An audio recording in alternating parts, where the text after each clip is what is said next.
Hello everyone, स्वागत है आपका यूट्यूब चैनल पे। आज के इस सेशन में हम डिस्कस करेंगे सीएमए इंटर का ग्रुप 2 का पेपर 9 ऑपरेशन मैनेजमेंट का मॉड्यूल नंबर 7 का first topic, that is the expected cost of the machine breakdown, जो कि प्रिवेंटिव मेंटेनेंस का पार्ट है। तो यहाँ पर देखिए क्वेश्चन क्या दिया हुआ है। क्वेश्चन दिया हुआ है MS Nirmala tool kit private limited has a workshop comprising 20 tool machine. तो Nirmala tool kit private limited के पास 20 मशीन है of similar type. To improve the preventive maintenance plans, the workshop manager collects the data for the failure history of the machine as under। तो title क्या दिया हुआ है? Title दिया हुआ है elapsed time after maintenance attention. Maintenance के बाद कितने महीनों में मशीन क्या हो जाती है? फेल्ड हो जाती है, elapsed हो जाती है।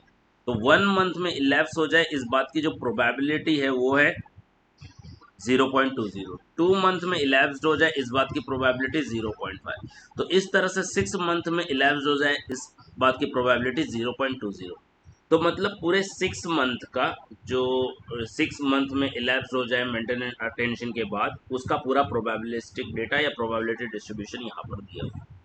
अब कह रहा है कि it cost ₹150 to attend a failed machine and rectify the same. Failed machine को अटेंड करना और उसे रेक्टिफाई करने के लिए ₹150 लगता है, 150। तो compute the yearly cost of servicing the breakdown machine.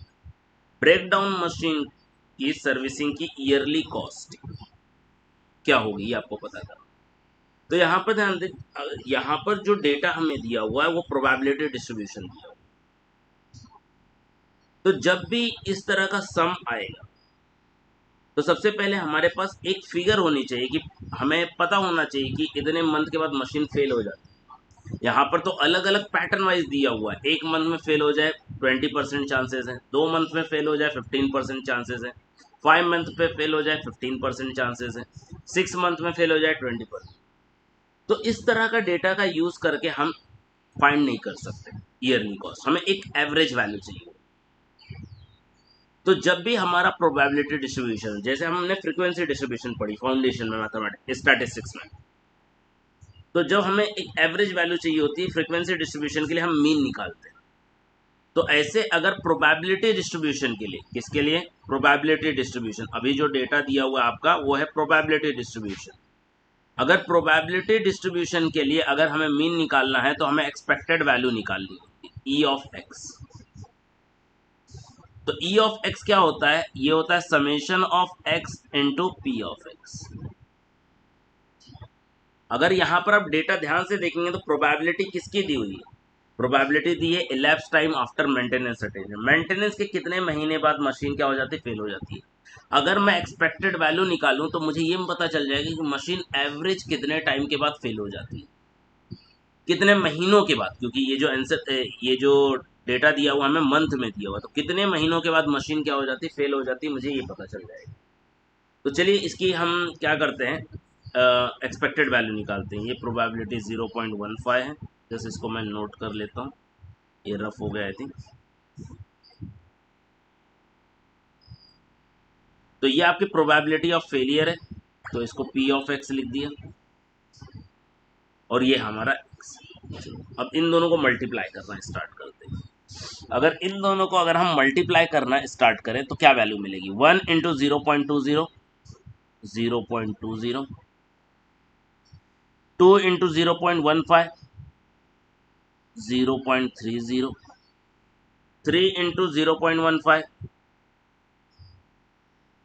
0.45, 4 into 0.15, 0.60, 5 into 0.15,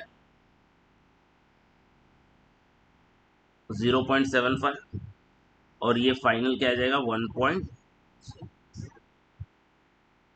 चलिए अब समेशन निकालना होता है। समेशन मतलब इन सारी वैल्यूज को हमें क्या करना है? ऐड करके लेना है। तो summation of x into probability of x, चलिए ऐड कर लेते हैं। क्या आएगा? 0.20, 0.30, देन 95, 60, 70, 3.5 कितना आ जाएगा हमारा 3.5 आएगा। मतलब ये क्या हो गया हमारा एक्सपेक्टेड टाइम बिफोर फेलियर या expected elapsed time after maintenance, आप ऐसे भी लिख सकते हो, कोई प्रॉब्लम नहीं है। Expected elapsed time after maintenance या एक्सपेक्टेड टाइम बिफोर फेलियर। तो 3.5 और किस में दिया था, ये मंथ में दिया था। तो मतलब एक एवरेज वैल्यू ये मिल गई कि एक मशीन 3.5 मंथ के बाद एवरेजली फेल हो जाती है। ओके 3.5 मंथ के बाद एवरेजली फेल है। तो नंबर ऑफ रिपेयर्स पर मशीन पर एनम, अगर एक मशीन 3.5 महीने के बाद 3.5 मंथ के बाद फेल हो जाती है तो पूरे साल में कितने बार फेल होगी, तो it is equal to 12 divided by 3.5, yes और नो। तो 12 डिवाइड बाय 3.5 जो भी वैल्यू आएगी उसको नोट कर लेंगे। तो therefore yearly cost of servicing 20 machine, एक मशीन साल में कितने बार फेल होती है, 12/3.5, 12/3.5 टाइम्स फेल होती है एक मशीन। और एक मशीन को बनाने का खर्चा कितना लगता है, 150। तो ऐसे आपके पास कितनी मशीन है, 20 मशीन, तो इंटू 20 कर देंगे।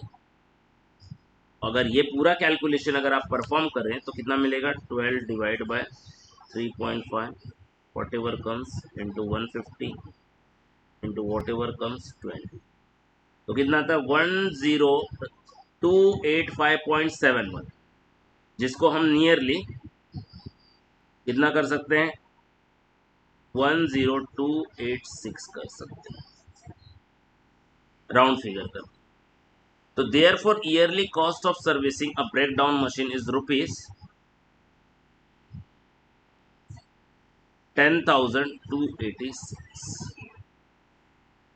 तो ये था हमारा क्वेश्चन कि हम yearly cost of breakdown, जहाँ पर प्रिवेंटिव मेंटेनेंस का भी कोई रोल है नहीं, तो कैसे हम क्या करेंगे, yearly cost of breakdown machine find out करेंगे। सबसे पहले हमने देखा डेटा कौन से टाइप का है, प्रोबेबिलिटी डिस्ट्रीब्यूशन का है, एवरेज वैल्यू निकालनी है। एवरेज वैल्यू कैसे निकलती है, एक्सपेक्टेड से, और एक्सपेक्टेड वैल्यू किसकी निकलती है, एक्स की निकलती है। एक्स क्या था, मेंटेनेंस इलैप्स टाइम, मतलब कितने महीनों में फेल हो जाती है मेंटेनेंस के बाद।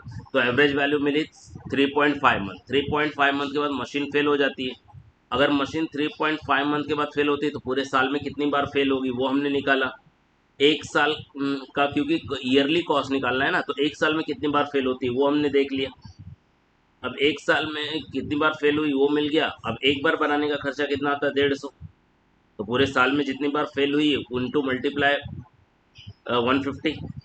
देन ऐसे आपके पास एक मशीन नहीं थी, ऐसे 20 मशीन थी, तो ये पूरा डेटा या पैटर्न 20 मशीन के ऊपर भी चलेगा, तो इसलिए इंटू 20। तो आपका जो वैल्यू आया 10,285 पॉइंट समथिंग आया, उसको हमने राउंड अप करके 10,286 कर लिया। तो this is the yearly cost of servicing breakdown machine. I hope आपको क्लियर है। अगर वीडियो अच्छी लगी लाइक कीजिए, अपने दोस्तों के साथ शेयर कीजिए, जितना मैक्सिमम पॉसिबल है शेयर कीजिए। चैनल को सब्सक्राइब नहीं किया तो सब्सक्राइब कर लीजिए। Thank you for the watching. मिलेंगे अगले वीडियोज़ में जहाँ पर हम पढ़ेंगे प्रिवेंटिव मेंटेनेंस पॉलिसी के बारे में।